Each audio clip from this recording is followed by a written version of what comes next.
बोल काश तेरा वचन तो हर तलवार है, हमारे हृदय को छेदता है, मार्ग को छेदता है। तेरा वचन प्रभु हमें बनाता है, प्रार्थना करने के लिए हमें तोड़ और तो हमें बना जो स्वरूप देना चाहता है, ताकि हम एक उपयोगी पात्र बने और इस पात्र पे प्रभु तेरी महिमा समा रहने पाए, तेरा वचन समा रहने पाए, तेरा सुगंध समा रहने पाए, तेरा ज्योति इस जीवन से चमकने पाए। प्रभु ये हम प्रार्थना करते हैं। इस वक्त मैं अपने आप को इस छवि से बिल्कुल हटा प्रार्थना करते हैं कि प्रभु तू आ और अपने लोगों के बीच में चल और फिर बताइए तो अपने लोगों से बोल और बात। तेरा वचन जो तू आज हमारे लिए रखा है वो वचन से तुमसे बोल और बात। ये प्रार्थना भी यीशु के नाम से मांगते हैं। जोरदार ताली बजाकर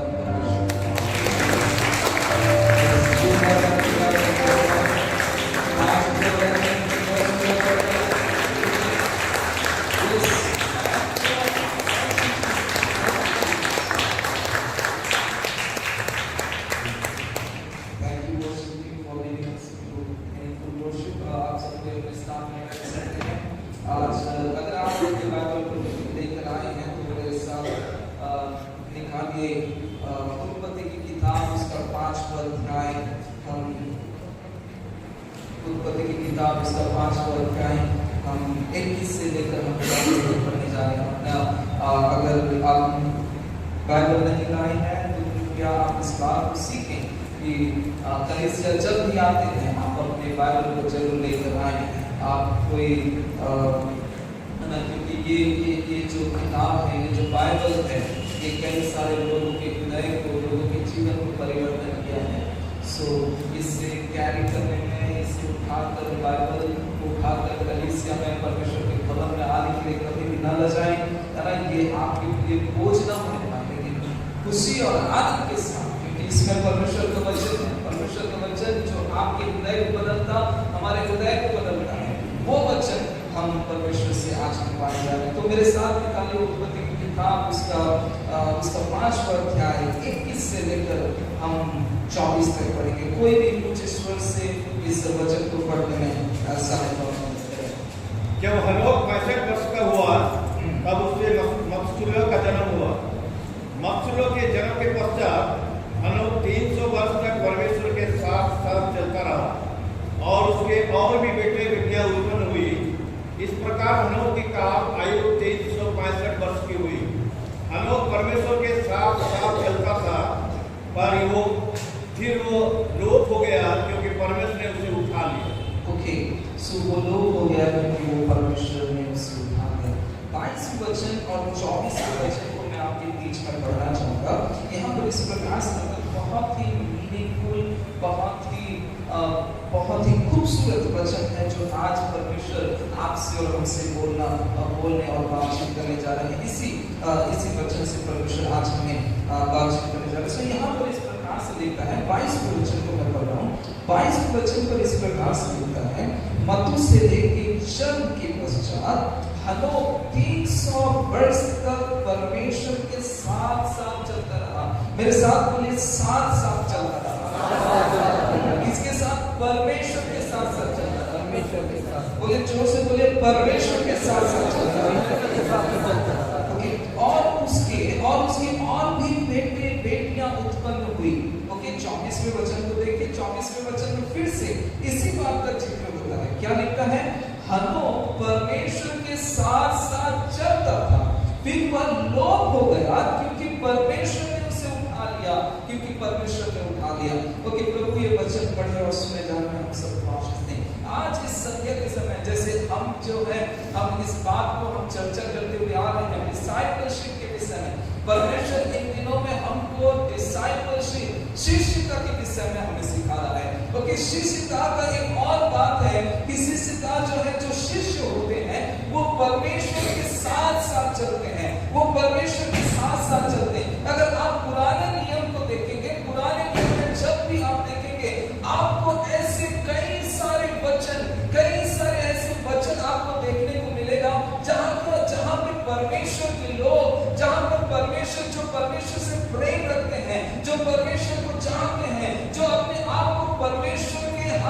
जाकर परमेश्वर के प्रति अपने आप को समर्पित किए हैं, उन सारे लोगों के लिए लिखा गया है कि वो परमेश्वर के साथ साथ चलते हैं, परमेश्वर की विधि के अनुसार चलते हैं, परमेश्वर की वाचा के अनुसार चलते हैं, परमेश्वर जैसा चाहता है, परमेश्वर की दृष्टि में जैसे सही है उसी मार्ग पर वो चला फिरता करते हैं।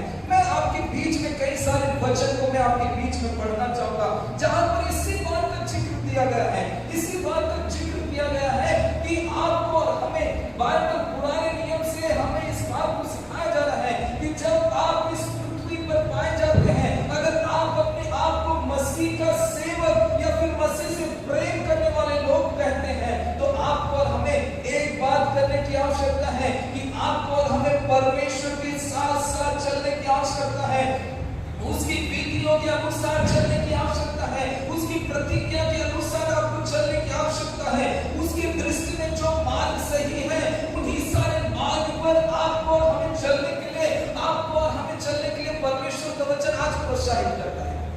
ओके, आपको और हमें किस मार्ग पर, जो मार्ग परमेश्वर की दृष्टि में सही है, जो मार्ग परमेश्वर को लुभाती है, जिस मार्ग में चलने से आपके जीवन के द्वारा परमेश्वर को महिमा मिलता है, उसी मार्ग में चलने के लिए आज परमेश्वर आपसे बातचीत करता है। मैं आपके बीच में कई सारे वचन को मैं पढ़ना चाहूंगा। अगर आप नोटबुक लाए हैं तो कृपया उन सारे वचन को आप नोट कर लें। ओके, तो ड्यूटेरोनोमी व्यवस्था विवरण 5 व्यवस्था विवरण 8 के 6 में क्या लिखता है?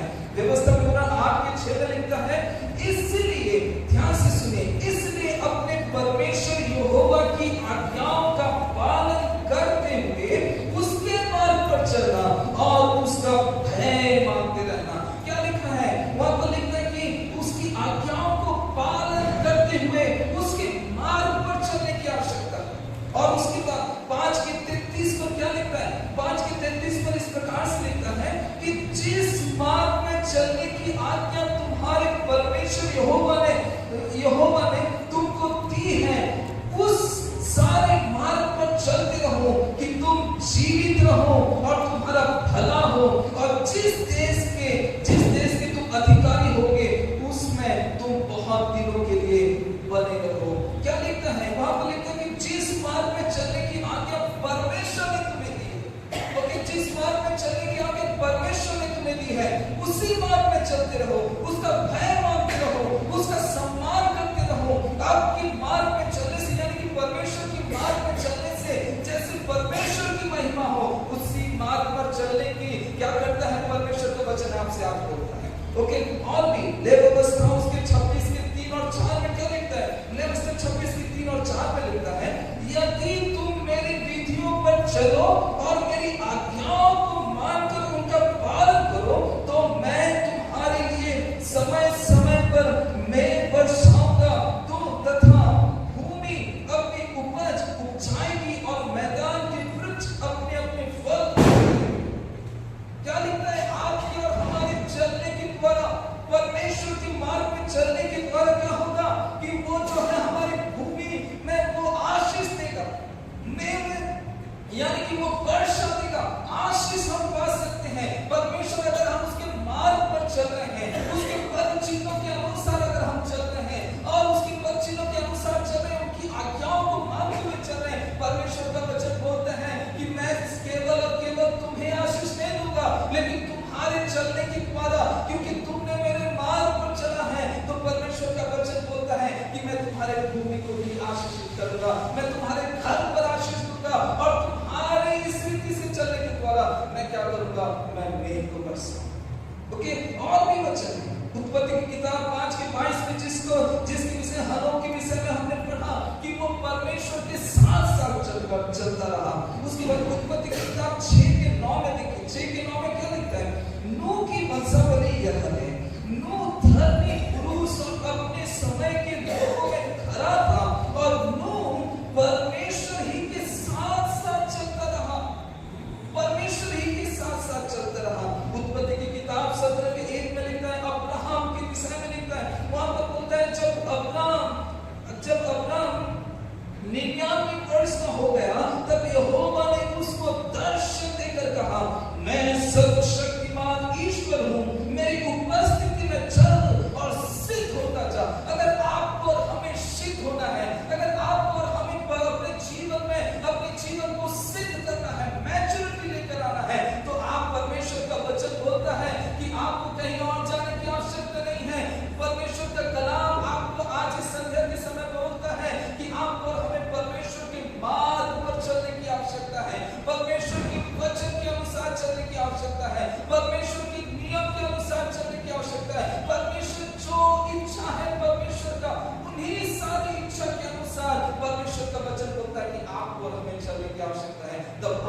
क्या हो पाएंगे, सिद्ध हो पाएंगे, ओके, सिद्ध हो पाएंगे। और उसके बाद उत्पत्ति की किताब 24 के 40 में लिखता है, उत्पत्ति की किताब 24 के 40 में लिखता है, तब उसने मुझसे कहा, यहोवा जिसके सामने मैं चलता आया हूँ वह तेरे संग संग अपने दूत को भेजकर तेरी यात्रा को सफल करेगा, और तू मेरे कुल और मेरे पिता के घराने में से मेरे पुत्र के लिए एक स्त्री ला सकेगा, एक स्त्री ला सकेगा। यहाँ पे लिखता है कि जिसके सामने मैं चलता आया हूँ, अब्राहम जो है अपने सेवक को बोल रहा है कि तुम जब जा रहा है, तुझे जब मैंने भेजा है काम के लिए, वो बोलता है कि मैं उस ईश्वर के साथ साथ चलता आया हूँ और वही तेरे लिए क्या करेगा, एक दूत को भेजेगा। सो बाइबल पुराने नियम में कई सारे ऐसे वचन हैं जहां पर आपको हमें प्रोत्साहित किया जा रहा है कि आपको और हमें जो है परमेश्वर की मार्ग पर चलने की आवश्यकता है।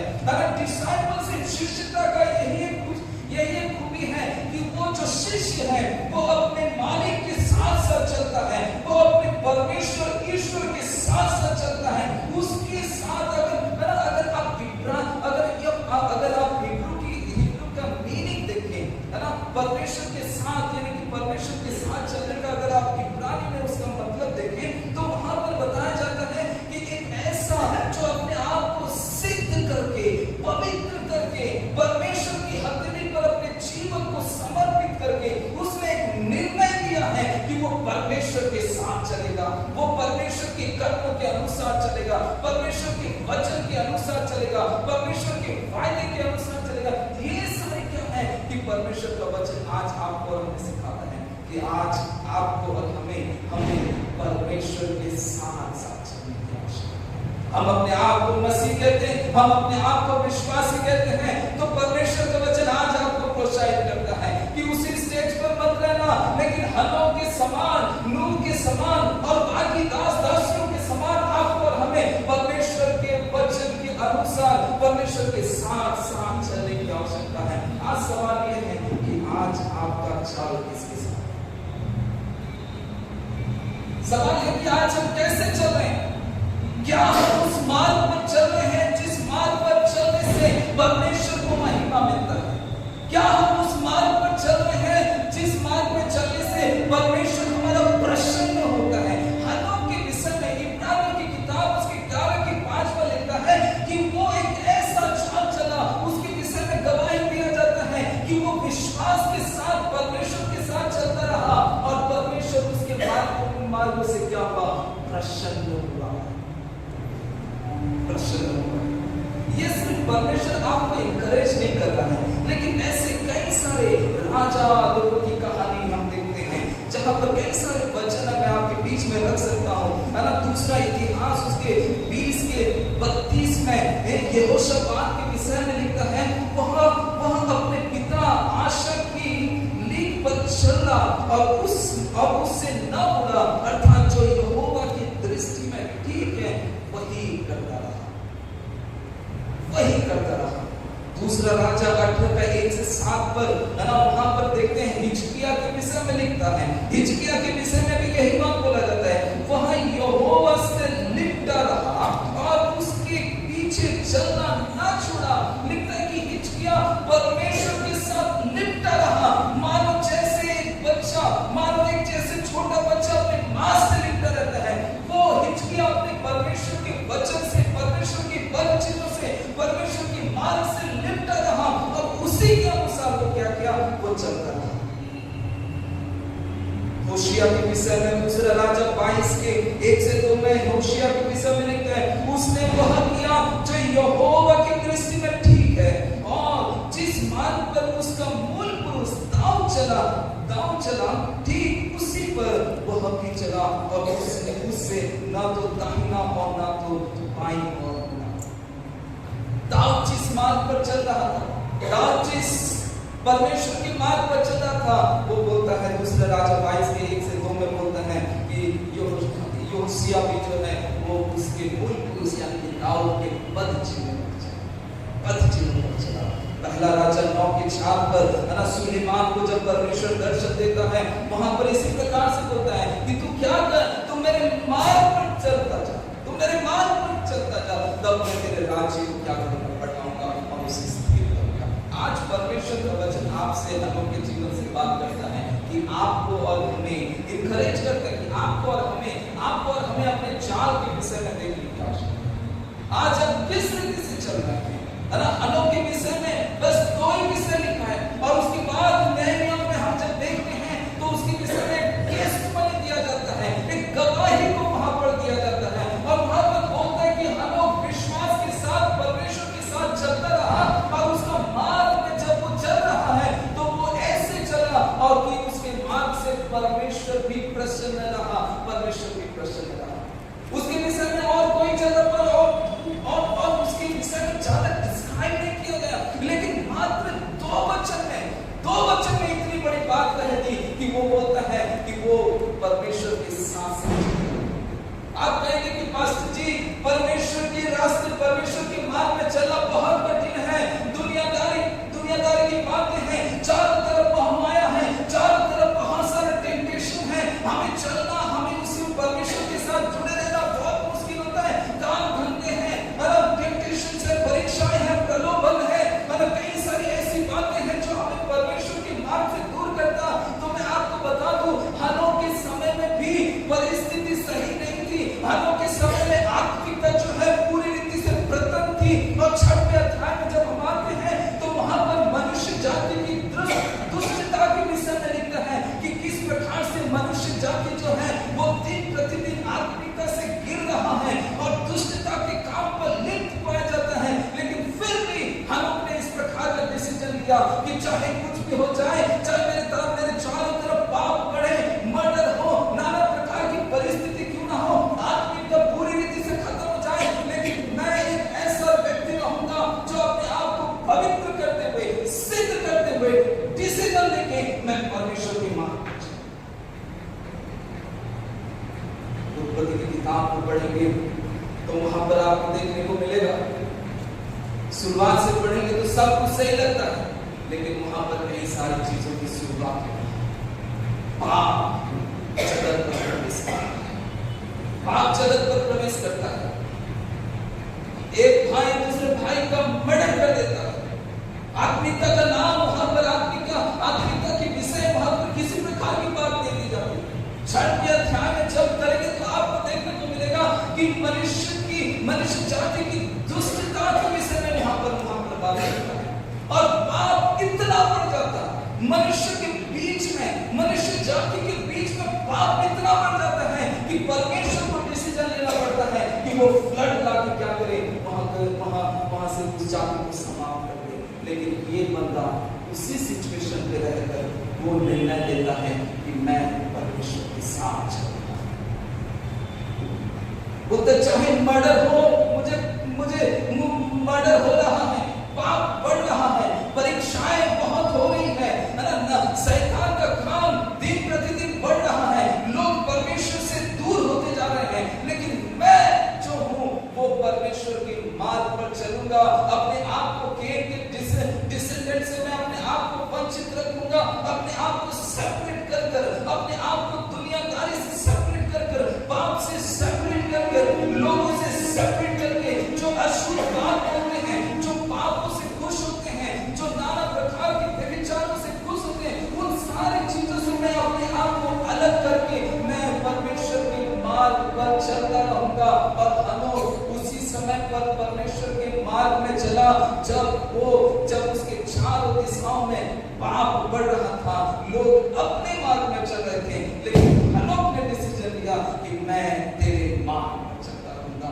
और उसी की वजह से यहाँ पर लिखता है कि परमेश्वर के मार्ग पर चलता है। मेरे प्रिय भाई और बहनों, आज आपके लिए एक सवाल है। मैं आपसे एक सवाल पूछता हूं कि आप तो कह सकते हैं कि पास्टर जी बहुत प्रलोभन है, समय नहीं मिल रहा है, परमेश्वर के साथ बैठने का समय नहीं मिल रहा, परमेश्वर के सम्मुख में आने का समय नहीं मिल रहा, नाना प्रकार की परीक्षाएं पड़ी हैं, नाना प्रकार की परीक्षाओं में हम बढ़ जाते हैं, हम अपने आदतों से मजबूर हैं। लेकिन मैं आपसे सवाल पूछना चाहता हूं कि क्या जब आपके चारों दिशाओं में इस प्रकार की परिस्थिति है, क्या आपने डिसीजन लिया है कि आप उन सारे लोगों से अलग रहकर, उन सारे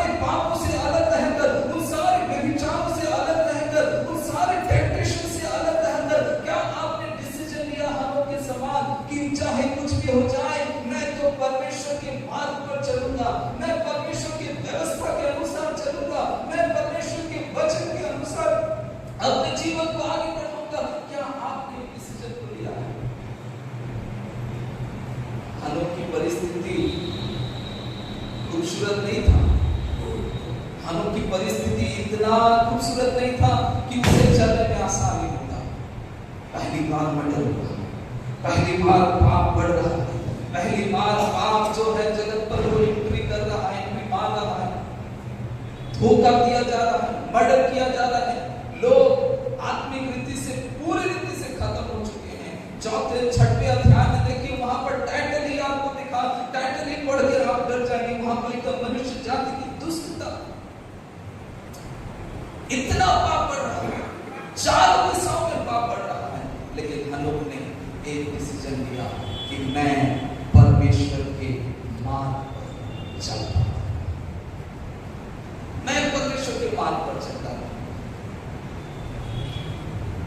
उसके विषय में और कोई डिस्क्रिप्शन नहीं दिया गया, मूसा के समान नहीं दिया गया कि वो जो है लाल समुद्र को अलग कर देगा, नहीं, कोई डिस्क्रिप्शन इस प्रकार से नहीं दिया गया।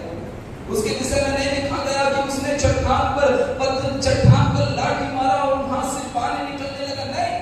उसके विषय में नहीं बताया गया कि वो मूसा के समान इस्राएली लोगों को बंदी गृह से निकाल कर लेकर आए, नहीं। किसी प्रकार की बातें नहीं लिखी गई। बस एक ही जो सबसे बेहतर गवाही है कि वो ये है कि वो जो है मसीह के साथ यानी कि परमेश्वर के साथ वो अपने जीवन के आखिरी दिन तक चलता रहा। आपका क्वालिटी क्या है, आपका टैलेंट क्या है, आप कितने लोगों के बीच में फेमस हैं, आप कौन सा लेवल लगा के चल रहे हैं, आपने कितने लोगों की रोटी खिलाई, कितने लोगों की सेवा किया, वो सारी चीजें मायने नहीं रखता बहन, वो सारी चीजें मायने नहीं रखता भाई। लेकिन मायने एक बात रखता है कि क्या परमेश्वर आपके मार्ग से खुश है और प्रसन्न है क्या। जब आपके विषय में ये गवाही दिया जाएगा कि चाहे वो 2 शब्दों में गवाही दिया जाए कि वो जो है परमेश्वर के मार्ग पर चलता रहा, वो सबसे बड़ी गवाही है, वो सबसे बड़ी गवाही है। कितना आश्चर्य बात है कि उसके विषय में बस 2 वचन है, लेकिन दो वचन में एक ही बात को रिपीट किया गया कि वो परमेश्वर के मार्ग पर चलता रहा, वो परमेश्वर के मार्ग पर चलता रहा, वो परमेश्वर के मार्ग पर चलता रहा। ना तो उसने लाल समुद्र को अलग किया, ना तो उसने कहीं सूरज को थमा दिया। इस प्रकार की डिस्क्रिप्शन नहीं दिया गया, इस प्रकार का डिस्क्रिप्शन नहीं दिया गया। लेकिन एक बात बताया गया कि भाई वो तो विश्वास के साथ परमेश्वर की ओर दृष्टि करते हुए वो परमेश्वर के मार्ग पर चलता रहा। अंत के दिन में पास्टर बाबू ने कितना बैप्टिज्म दिया गिना नहीं जाएगा, पास्टर बाबू ने कितने लोगों को कलीसिया पर लेकर आया गिना नहीं जाएगा, कितने लोगों की सेवा टहल की गिना नहीं जाएगा, कितने लोग उसके चाहने वाले थे, कितने लोग उसके फैन फॉलोअर्स थे, वो बिल्कुल गिना नहीं जाएगा। लेकिन एक बात जो है वो सबसे ज्यादा मायने रखती है कि क्या वो परमेश्वर के मार्ग पर चल रहा है। और एक बात याद रखिए, जब यहाँ पर लिखता है कि है ना, एक बात याद रखिए, जब यहाँ पर लिखता है कि वो चल रहा था, वो परमेश्वर के मार्ग पर चल रहा था, तो मैंने आपको बताया कि वो पूरी रीति से परमेश्वर के वचनों से प्रेम करते हुए, परमेश्वर से प्रेम करते हुए, परमेश्वर के साथ उसका एक गहरा रिश्ता है, उन सारी बातों को मायने रखते हुए, उन सारी बातों को जानते हुए वो परमेश्वर के मार्ग पर चल रहा है। आज आपका रिलेशनशिप, आज आपका संबंध प्रभु के साथ कैसा है? कैसा है आपका संबंध आज प्रभु के साथ? क्या आज आप लोगों को प्रसन्न करने के लिए चल रहे हैं? लोगों को प्रसन्न करने के लिए आप लोगों के मार्ग पर चल रहे हैं, या फिर दिखावे के लिए आप क्या कर रहे हैं? लेकिन यहाँ पर एक बात लिखता है, सबसे बढ़िया बात और सबसे सर्वश्रेष्ठ गवाही ये है कि वो परमेश्वर के मार्ग पर चल रहा है।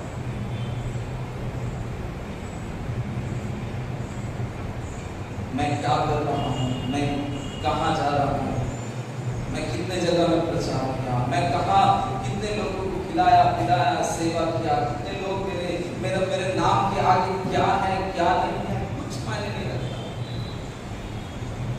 आपने क्या अचीव किए वो भी मायने नहीं रखता। लेकिन एक बात है, आज इस बात को आप अपने दिल की पट्टी में लेके चल जाना कि क्या मैं परमेश्वर के मार्ग पर चल रहा हूँ। चारों तरफ पाप है, चारों तरफ तबाही मची हुई, चारों तरफ हाहाकार मचा हुआ है, पाप दिन प्रतिदिन बढ़ रहा है, लेकिन यहाँ पर फिर भी एक बंदा राइचसली, एक बंदा गॉडली पर्सन, वो अपने आप को संपूर्ण रीति से डेडिकेट करते हुए, संपूर्ण रीति से परमेश्वर के हाथ में समर्पित करते हुए, वो क्या है कि परमेश्वर के मार्ग पर चल रहा है, परमेश्वर के मार्ग पर चल रहा है। और उसका गवाही यही है, हमारी प्राणियों में, नए नियम में इतने साल के बावजूद भी उसको याद रखा गया। वो किसके साथ चल रहा था?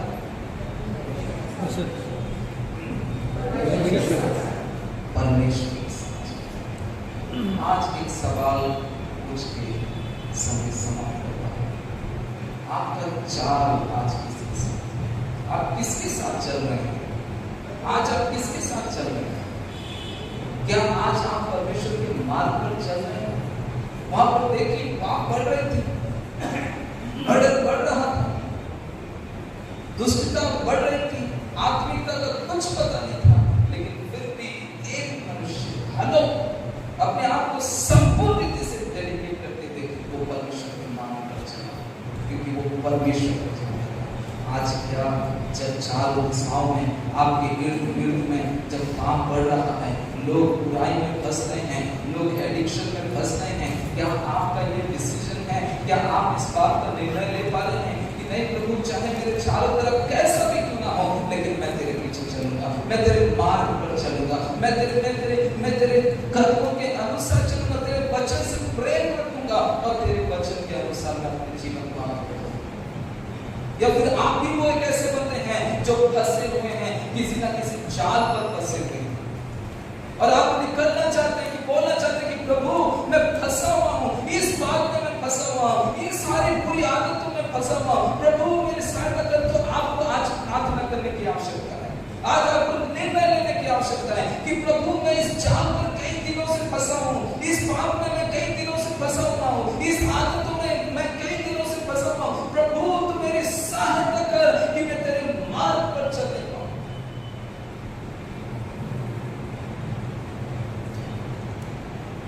डिसीजन लेने का समय, चारों तरफ बुराइयां बढ़ रहा है, कहीं आप अपने आप को इस वचन के आईने में देखना और पूछना कि क्या मेरे चाल से आज परमेश्वर कर सकते हैं। इब्रानी 11:5 में पढ़ी क्या लिखा है?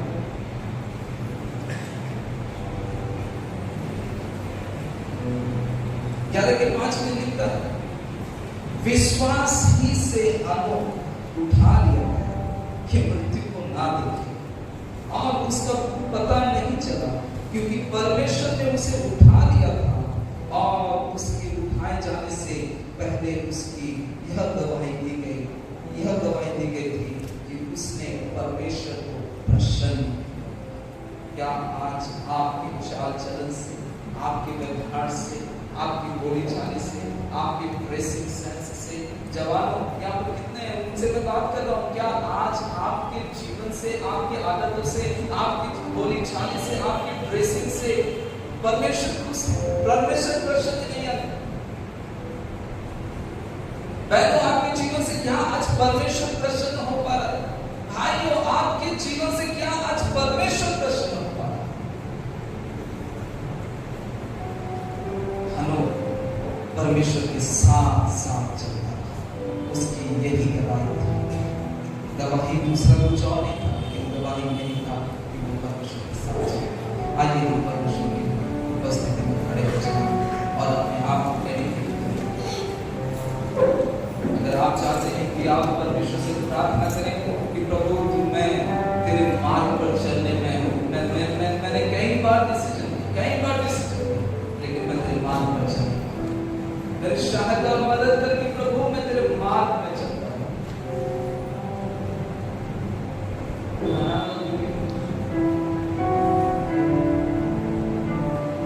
ना ताकि लेकिन परमेश्वर से कनेक्ट हो जाए, कहिए कि प्रभु मैं तेरे मार्ग में चलना चाहता हूँ, मैं तुझे प्रसन्न करना चाहता हूँ।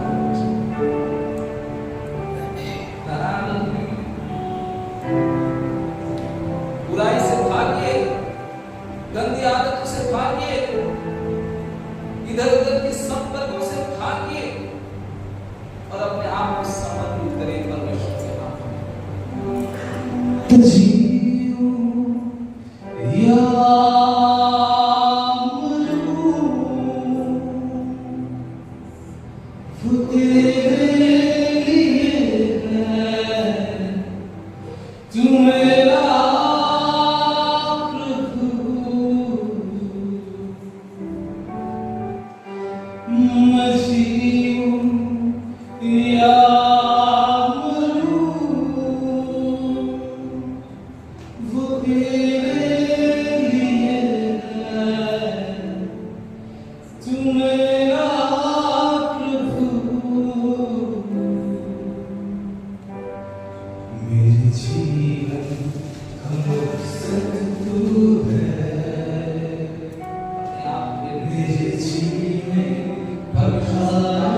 प्रार्थना